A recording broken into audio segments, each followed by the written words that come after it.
Hazel and I just arrived back down at Bruni, so back down here for a bit of a session. Haven't been out on the saws for a long time. The weather has been pretty ordinary. Pretty windy or rainy, not a lot of sun. I think we had 2 days of sunshine and then the rest has just been raining, and today there's luckily a bit of a break in the crappy weather. Sun's out, still pretty cloudy, overcast, but I'm going to try to get through a little bit of this timber. Had a bit of issues last time with some of the chains I was using, so I might try a couple of different chains today, see if we can break through some of this bigger stuff. And I've also got a new to me second-hand saw that I haven't had a chance to run yet, so I'm pretty keen to give that a go and see how it runs. Let's just hope she doesn't run away. Time will tell. So on one of the videos recently, there are some comments from a Tasmanian person on the Oaky Woodsman channel, and we were talking about the size of pines in Tasmania. And he was surprised that you can get a 40-inch round pine. It's not uncommon on Bruni Island at all. You can see the base of that tree there. It's pretty big. See, not a small tree. One thing that I haven't really touched base on, I've been meaning to do this for a little while, talk about safety and some of the gear that I use and I wear. So you'll notice that in my earlier videos, if you've been along the journey since I've been doing these videos, I used to wear chaps, and chaps are good, I'm not saying they're not, but when it comes to like heat and the feel of them, comfort and all that sort of thing, they're convenient because you can just put them straight over the top of your clothes, nice and easy, and then you can take them off nice and easy. But I would much prefer to wear trousers, so these things are probably, I don't know, they're close to $200, so let's just say between 160 and 180 bucks for a pair of decent chaps. Now, when you wear chaps, naturally you have to wear them over the top of something, so you've got a pair of pants. Let's just say you spend $100 on a pair of pants. So collectively, you've got 280 bucks worth of clothing that you've got to wear in order to use your chainsaw. These pants are around about 300 bucks. So cost-wise, it's comparative when you look at the overall cost. In terms of when I'm using either or, there really is no comparison. Like wearing pants, and I'm the sort of person, I don't like tight fitting clothes, so I wear baggy stuff. These are brilliant, and when it is 30 or 40 degrees Celsius, there's nothing worse than having trousers and then chaps over the top of the trousers. So these, you might think, oh, they're too hot, but they're actually better in the heat. I would rather wear these. Now, me wanting baggy clothing, I did need to buy the suspenders separately. They are a different type of suspender, so they don't work with a little clamp. They've got a little buckle that goes over your button here, and it's a typical style. Like when you buy these, I bought the braces from Temu. It's just a standard setup, so like 6 buttons, two lots of 2 at the front and then 2 at the back. It's a standard thing. And the boots that I wear, they're just regular construction safety boots, so steel cap. This is a Tasmanian brand called Blunston. I don't think they're made in Tasmania anymore, but once upon a time they were. They've got a pretty good name, Blunston, sort of worldwide really. They're alright, they're fairly high, they're pretty heavy. But yeah, I'd rather wear some steel caps to make sure you don't mess up and even dropping timber on your toes like this is going to protect that. Right, don't know if this is overkill, but I've got an assortment of bars here. I've got some 20 inches for my steel. I've got 25 inch for the steel. And I've got a 28 for the steel. That's a 25 that'll do both Husqvarna and steel. That's a 28 for the Husqvarna.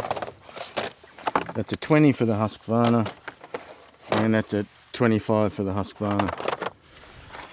So I got a few options there with the saws.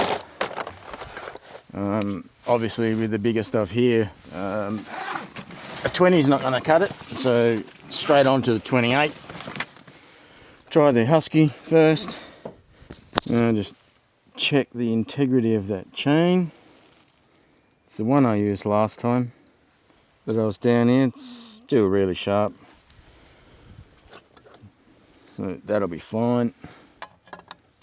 I'm still getting used to the clutch cover and the tensioner. I think it's very cumbersome.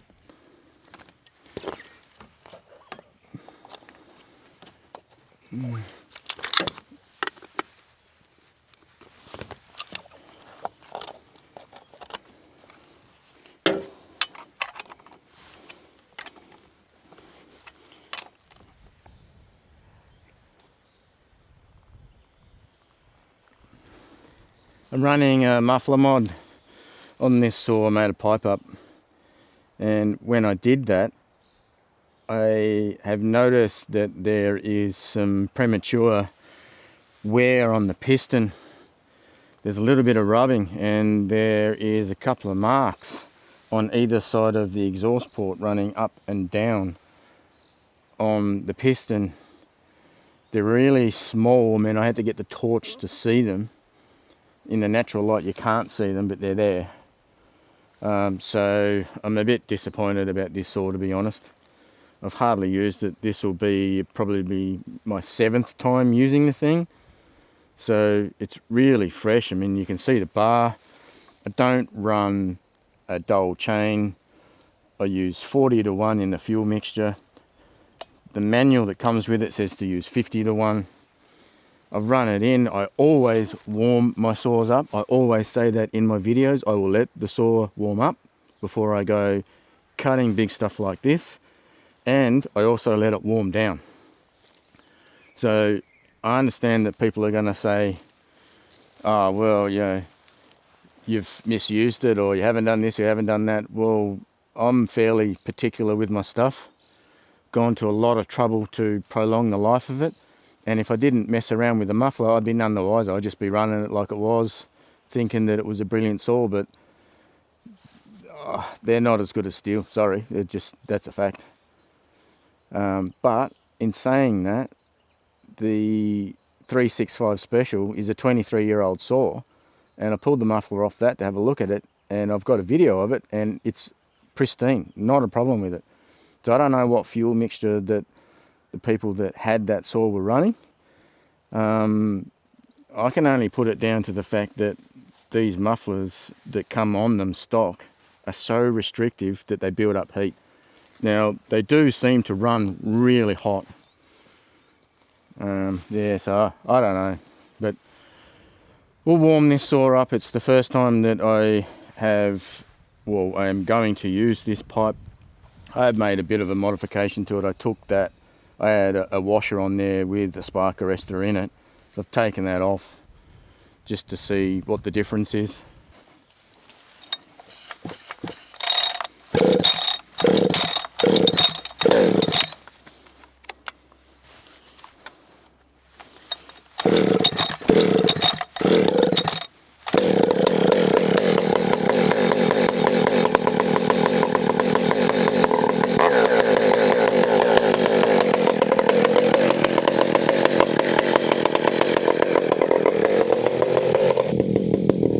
I have to apologise for the audio in this section. I made the rookie error of putting my hearing protection directly over the top of the microphone. So I'll try and cut this section as short as I can, but still show a bit of cutting. You do pick up on some of the noise, but it's just not the correct sound.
Come here.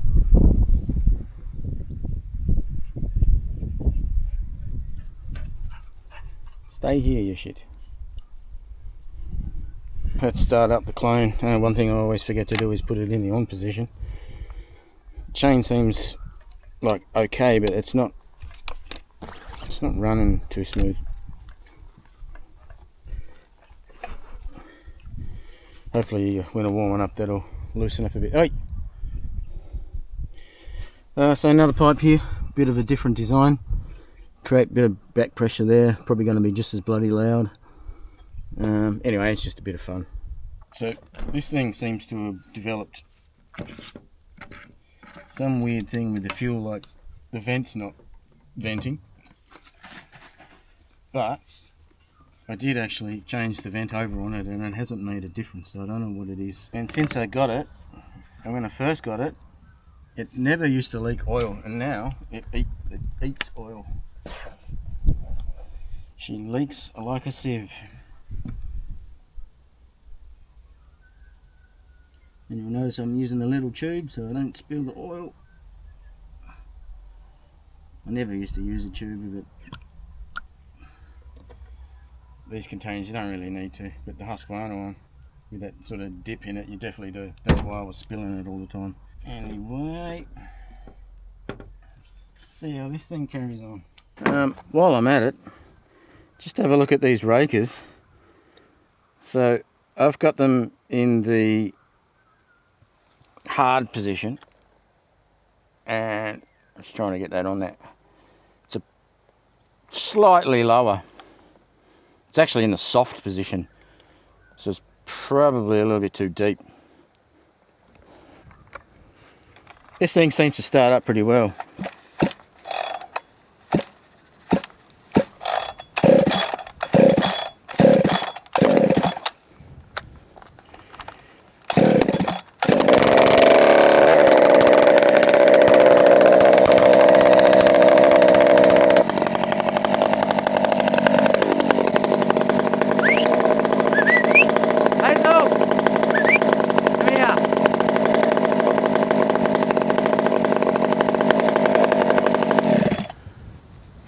Dog. Hazel, don't run away. Stay here.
That doesn't sound too bad. Like, it's noisy, but it's not excessive like the other straighter run on the 572. That definitely needs some adjustment. It's just doesn't look like a straight run, but yeah, it is. I need to shove a bend in there, or I don't know, probably cap the end of it again. Might have a crack at cutting this down the middle just to see what this thing's like under load.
Well, that was very skippy, mainly because I think a lot of this is falling down, getting caught and then jamming. Other than that, nice straight line. The lines on the other saws are not so straight. Yeah, it's a pretty capable saw, really. You can see the exhaust was, you can feel how hot that is, obviously burning the wood. Yeah, capable saw, definitely for 300 bucks if you pipe them, then they sound good, but I don't know if you're going to get a lot of gain. Probably need to come up with some sort of different design. I've got a couple of ideas, like pretty much that bear cloth one, the key to the bush, I think they're good, or like an upside down version that features on Buchan's channel quite a lot. I think Morgan made that one for him. I think it started off as a UFO style one and then went upside down and then turned into the Enterprise or something, I don't know. All these different names for them, I get lost. But yeah, I've got a little bit of work to do. Try and come up with something unique. I don't really want to rip someone else off. I want to try something a bit different. So my bends are a bit funky. They don't look conventional. They probably don't look conventional for a good reason. Conventional ones will probably work a lot better, but it's, you know, something to mess around with, a bit of fun. Poor old Hazel, I might let her out for a little bit. Here's an interesting thought for you. When you use an axe and you pick it up, you're either left-handed or you're right-handed. Now, I picked the axe up with my right hand and I lift it with my left hand. And I come down, and as I come down, my left hand's catching up with my right hand, but my right hand's doing all the work. And that is referred to as left-handed. Now, if I'm right-handed, I pick the axe up with my left hand, my right hand guides it up above my head, and then catches up with my left, but my left is doing all the work. And I'm called right-handed. So if you're playing baseball or something like that, you get your power from your top hand. Same with cricket. Now, I play cricket left-handed, but my top hand does all the work. And my top hand's my right hand. And it's my dominant hand.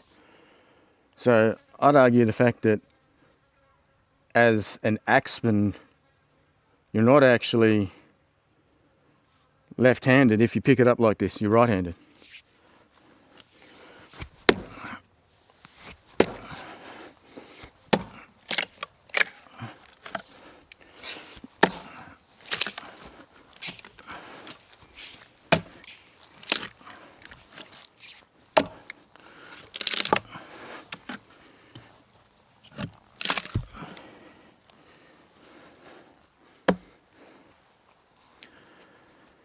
I believe this timber is yellow gum.